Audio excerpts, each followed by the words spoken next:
Part 1. The Pain of Entanglement. Negative thoughts can feel like they have a kind of velcro, sticking to your mind and refusing to let go. But what if you could remove that velcro? What if you could learn to see your thoughts not as sticky aggressors, but as harmless clouds, floating by? If you are tired of being glued to your own negativity, you have found the solvent. This is a practical guide to the liberating art of detachment. Subscribe to The Hidden Voice, and let us, together, learn how to unstick your mind. Let's begin by acknowledging the unique and painful experience of mental entanglement. It is the feeling of being completely fused with a negative thought, of being unable to create any space between you and its story. A single, negative thought can arise: a worry about your health, a criticism about your performance, a memory of a past hurt, and in an instant, it is no longer just a thought. It becomes your entire reality. It is like dropping a single drop of black ink into a small glass of water.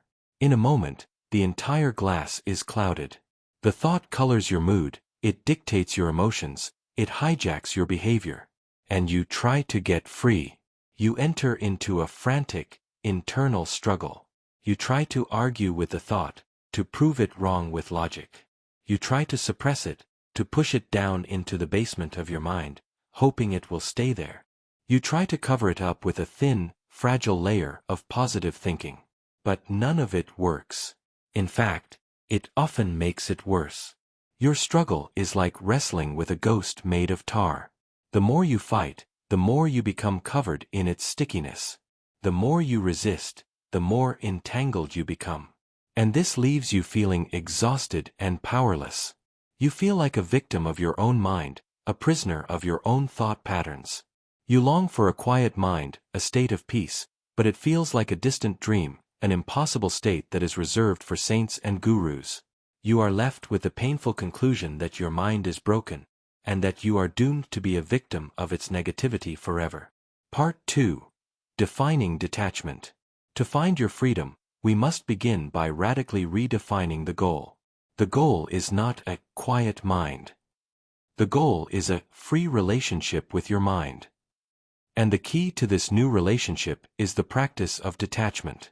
Now, we must be very clear. The word detachment has been misunderstood. We must strip away the old definitions and see it with new eyes. Detachment is not coldness. It is not about becoming a heartless, unfeeling robot. It is not dissociation. It is not about numbing yourself or spacing out to avoid your experience. It is not apathy. It is not about not caring about your life or the world. True, conscious detachment is a warm, engaged, and spacious observation. It is the ability to be fully aware of a thought, a feeling, or a sensation, without fusing with it, without becoming it, and without automatically believing its story. Imagine you are sitting on the bank of a river. The thoughts and feelings that flow through your mind are the river's current. Entanglement is when you jump into the river, get caught in the current, and are swept downstream, believing you are the river.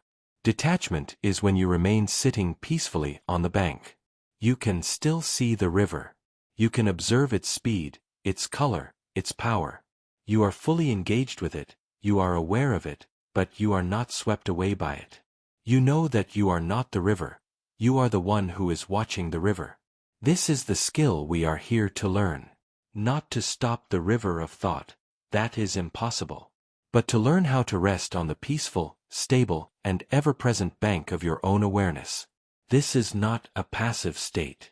It is an active and empowered choice.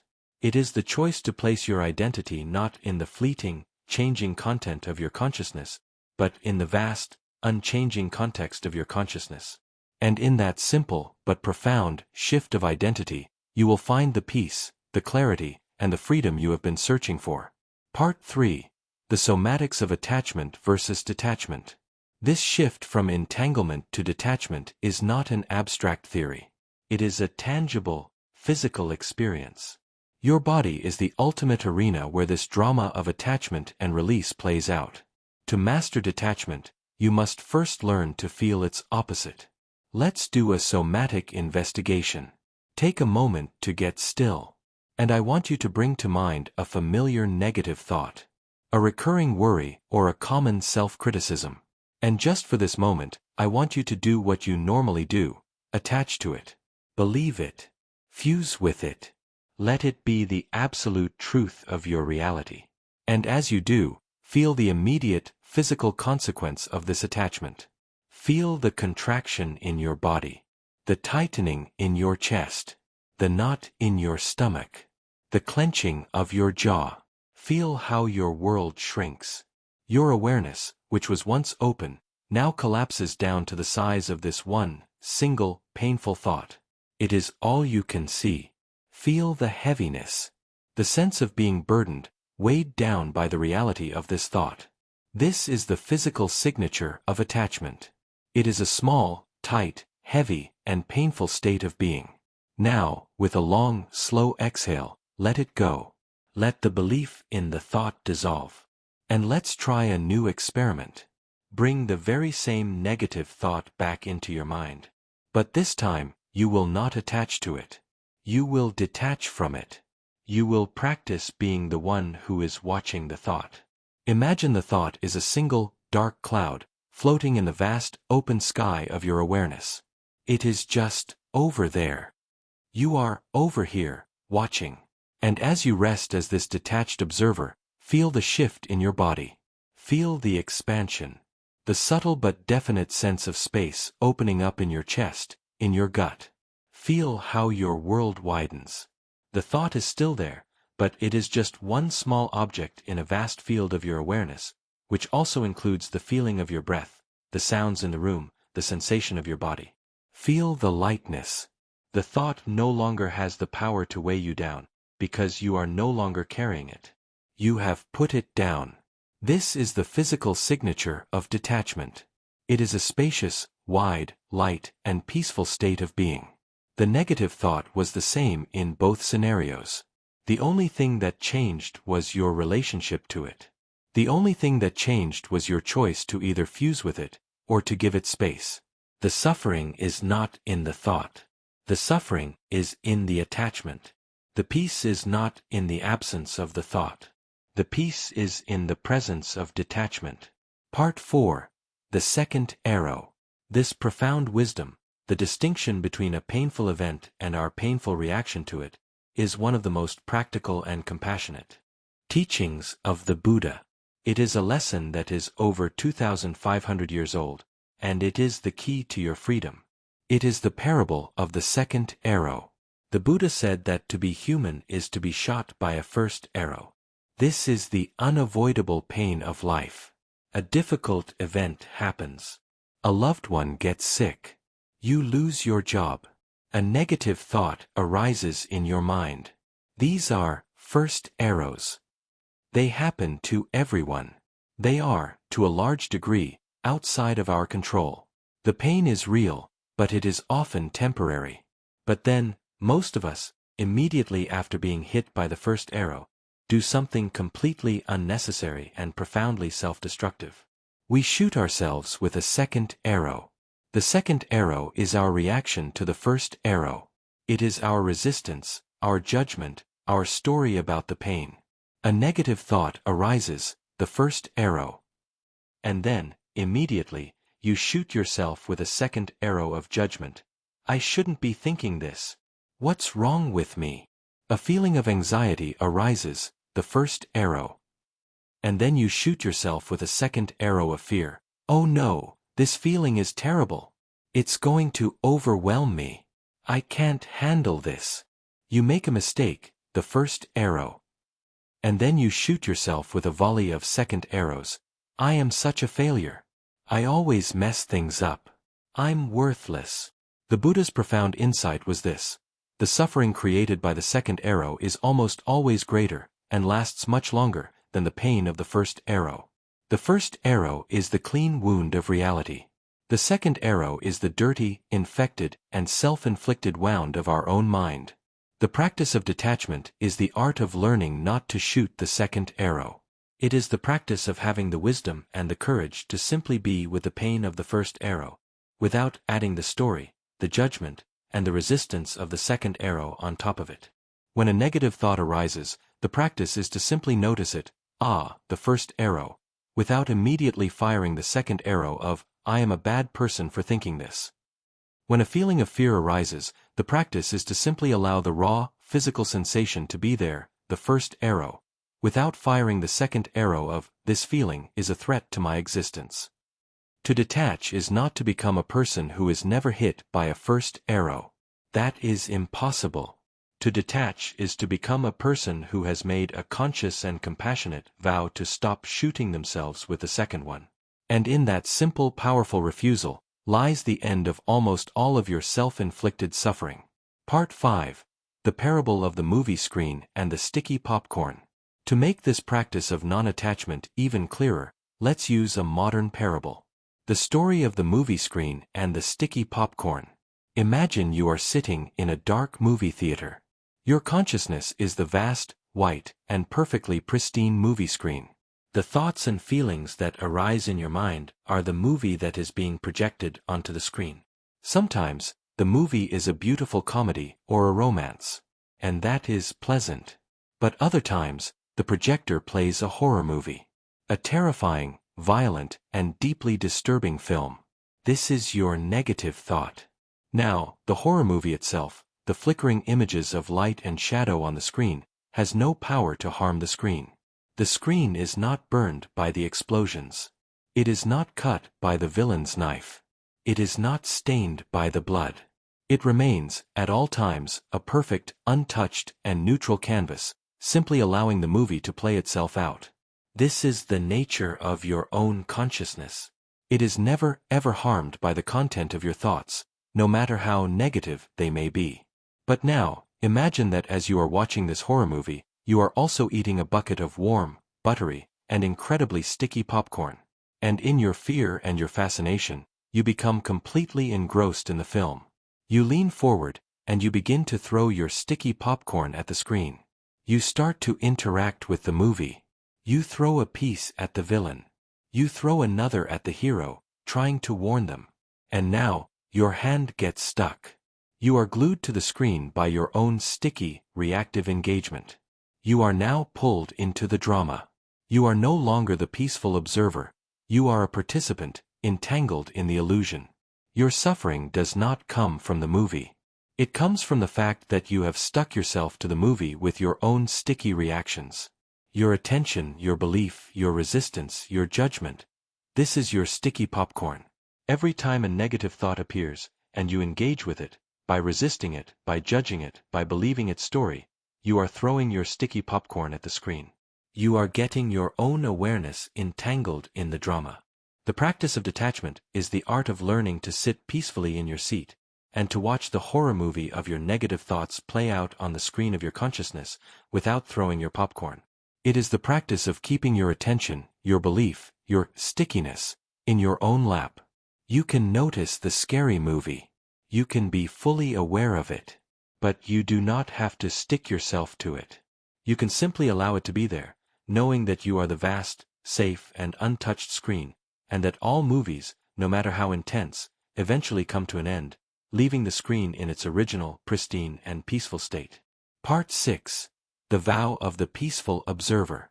Do you recognize yourself in this story? Have you spent your life with your hands glued to the screen, a willing participant in your own inner horror movie?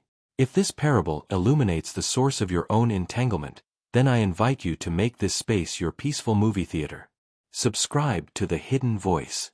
This is a community for those who are learning to put down the sticky popcorn of reaction and to rest as the calm, untouched, and ever-present screen of awareness. And now, we must make a conscious choice. A choice to change our relationship with the movie of our mind. A vow to become the peaceful observer, not the entangled participant. This is the vow of detachment. Find your center. Feel the quiet, spacious, and untouched screen of your own awareness, which is here, right now, behind all the noise. And from this place of stillness, make this declaration. I now see and understand that my suffering comes not from my thoughts, but from my own sticky attachment to my thoughts. I see that I am not the movie, I am the screen. I honor the part of me that has been so deeply engrossed in the drama, believing it was real and that its engagement was necessary for survival. I thank it for its vigilance. And I now lovingly release it from this role. The movie is not real. Now, let this vow become your new code of conduct for your inner cinema. From this day forward, I make a vow to practice being the peaceful observer. When a negative thought, a horror movie, begins to play on the screen of my mind, I will no longer throw my popcorn. I will not engage. I will not resist. I will not believe. My new practice is to keep my attention in my own lap. I will anchor myself in the reality of my body, in the feeling of my breath, in the safety of the present moment. I will watch the movie, but I will not enter the screen. I am the screen, not the story. I am the awareness, not the thought. I am the silence, not the noise. Take a deep, conscious breath, and feel the profound liberation in this. You do not have to control the movie. You do not have to approve of the movie. You do not even have to understand the movie. Your only job is to remember that you are the screen. And the screen is, and always has been, and always will be, completely and profoundly at peace. Part 7. The Neuroscience of Detachment. This practice of detaching from your thoughts is not just a spiritual or psychological exercise. It is a direct and powerful act of brain surgery, performed by you, on yourself, for your own liberation. This is the neuroscience of detachment. As we've explored, your brain operates on a simple and powerful principle: neurons that fire together, wire together. Every time a negative thought arises and you engage with it, by worrying about it, by analyzing it, by resisting it, by believing it, you are causing a specific network of neurons, a neural pathway, to fire. And every time you fire that pathway, you make the connection stronger, more efficient, and more automatic. This is how a simple, fleeting thought becomes a deep, habitual, and powerful thought pattern. It is a superhighway in your brain that you have paved, widened, and reinforced through your own repeated attention. Your entanglement is what gives the thought its neurological real estate. Now, there is a corollary to this law, which is the key to your freedom: neurons that fire apart, wire apart. The practice of detachment is the conscious and deliberate act of choosing not to fire that familiar neural pathway. When the negative thought arises, and you, the conscious observer, choose to simply notice it without engaging, when you choose to keep your sticky popcorn in your lap, you are refusing to activate that old circuit. You are refusing to send energy down that old, painful superhighway. And what happens to a neural pathway that is no longer used? The same thing that happens to a muscle that is no longer exercised, or a trail through the forest that is no longer walked. It begins to weaken.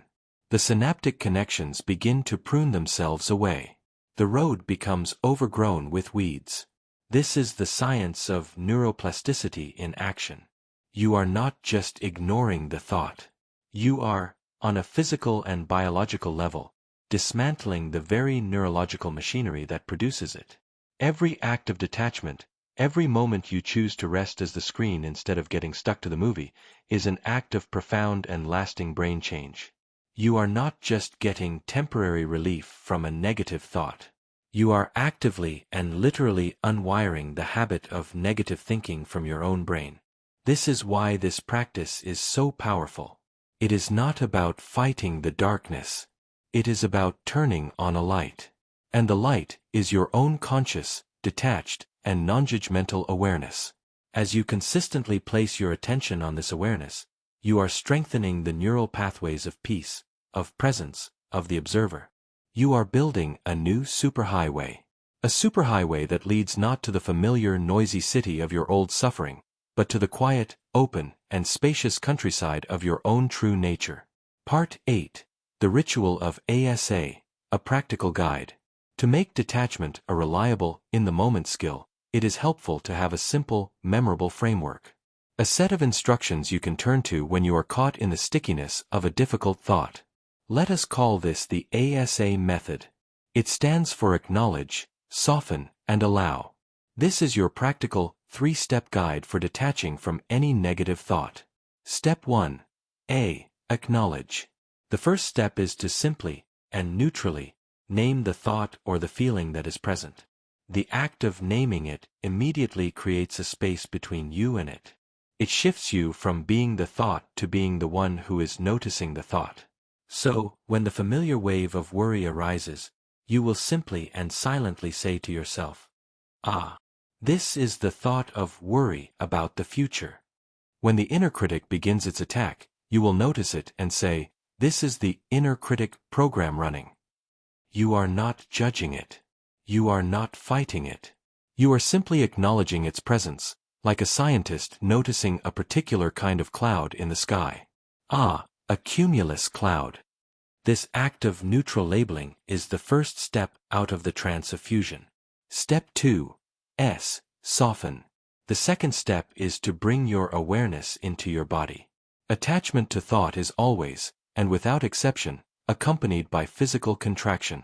You are literally holding onto the thought with your muscles. The way to let go of the thought is to let go of your body. So, after you have acknowledged the thought, you will consciously and deliberately soften the part of your body where you feel the contraction. If you feel a knot of anxiety in your stomach, you will breathe into your belly and intentionally soften those muscles. If you feel a tightness in your chest, you will soften your heart space. If you feel a clenching in your jaw, you will let your jaw go slack. You are using your body as a direct tool for release. By softening the physical contraction, you are physically letting go of your grip on the thought. You are communicating to your nervous system, on a pre-verbal level, it is safe to let go of this. Step 3. A. Allow. The final step is to allow the thought, and its associated feelings and sensations, to simply be there, floating in the vast open space of your awareness. You have acknowledged it. You have softened your body around it. Now, you do nothing. You stop trying to manage it, fix it, or get rid of it. You allow it to float, like a cloud in the sky or a log in the river. You give it permission to stay for as long as it needs to, and you give it permission to go when it is ready. Your only job is to rest as the spacious awareness in which this temporary event is unfolding. You are not pushing it away. You are not pulling it closer. You are practicing the profound and liberating art of letting be. Acknowledge, soften, allow. This simple, three-step process is your master key. It is the practical moment-to-moment technique for unstucking your mind, for dropping the popcorn, for not shooting the second arrow. It is the art of becoming the peaceful, untouched screen for the entire movie of your life. Part 9. The goal is not a clear sky. As you practice this A.S.A method, as you become more skilled at the art of detachment, you begin to build a profound and unshakable resilience. And this leads to a crucial realization. The goal of this practice is not to create a life that is free from negative thoughts. The goal is not a perpetually clear and sunny sky. To expect that is to set yourself up for a lifetime of frustration. The human mind, as a biological instrument, is designed to produce a variety of thoughts, just as the atmosphere is designed to produce a variety of weather. There will be sunny days, and there will be storms. There will be gentle breezes, and there will be turbulent winds. The goal of this practice is not to control the weather. The goal is to become the weatherproofed oak tree. An oak tree with shallow roots can be toppled by the first strong wind. It is reactive to the weather. It is a victim of the storm. But an oak tree that has spent years growing its roots deep into the earth, deep into the ground of its own being, is different. The storm still comes. The winds still howl. The rains still fall. But the tree is not broken by it. It is not destroyed. It can allow the storm to pass through its branches, because it is so deeply and securely anchored in its own unshakable foundation. The practice of detachment is the practice of growing your roots. Every time you choose to sit as the silent observer instead of getting swept away by a thought, you are growing your roots deeper into the quiet, peaceful ground of your own awareness. Every time you meet a difficult emotion with a spacious allowing, you are making your own inner container stronger and more resilient. Your resilience is not measured by the absence of storms in your mind. Your resilience is measured by your ability to remain standing, calm and rooted, in the very heart of the storm. It is to find a peace that is not dependent on the conditions of your mind. A peace that is so deep, so profound, that it can hold any thought, any feeling, any storm, and remain fundamentally at peace. Part 10. The Liberation of Harmlessness. And now we arrive at the final, great epiphany of detachment. The one that allows the very effort of the practice to fall away, and for it to become your new, natural state of being. You have been practicing detachment because you believed your negative thoughts were a threat. You believed they were dangerous. You have been sitting on the bank of the river, watching the scary-looking current, to keep yourself safe. You have been watching the horror movie from a distance, so as not to be harmed by it. The final realization, the one that brings the most profound and lasting peace, is this. Your thoughts are fundamentally, and completely, harmless. A thought has no power on its own. It is an ephemeral, insubstantial flicker of energy in your consciousness. It is a ghost, a cloud, an echo. It cannot touch you, cannot harm you. It is as powerless to affect you as an image on a movie screen is to harm the screen itself. The only thing that has ever given a negative thought its power, the only thing that has ever made it feel dangerous, was the power of your own belief in it. The energy of your own attachment to it. You were not detaching from a powerful enemy. You were simply learning to stop lending your own infinite power to a harmless illusion. When you know this, in your bones, the very effort of detaching relaxes. You no longer have to diligently sit on the riverbank to protect yourself. You can sit there simply because it is a peaceful place to be. You no longer have to watch the horror movie from a safe distance out of fear. You can watch it with a kind of amused, curious interest, knowing that it is just a story. The practice of detachment transforms from a safety strategy into a joyful expression of your own innate freedom. You are not protecting yourself from your thoughts. You are simply resting in the truth of your own indestructible nature, and allowing the harmless weather of your mind to do whatever it does. This is the end of the war. Not because you have built an impenetrable fortress, but because you have realized there was never an enemy to begin with. There was only ever a misunderstanding. And now, you see the truth. You are the vast, open, peaceful sky. And all the thoughts that have ever tormented you were nothing more than harmless, passing clouds. This profound, unshakable peace is your true nature. It is the vast, open sky of your own awareness. If this practical guide has helped you to finally unstick your mind and to find the freedom of the sky, then help us share this liberation. Subscribe to The Hidden Voice. Like and share this practice. Every interaction you make helps another soul to stop throwing their sticky popcorn at the screen, and to come home to the profound, untouchable peace that they already are. Thank you for your courage to see the truth. Now go, and enjoy the beautiful and utterly harmless weather of your own magnificent mind.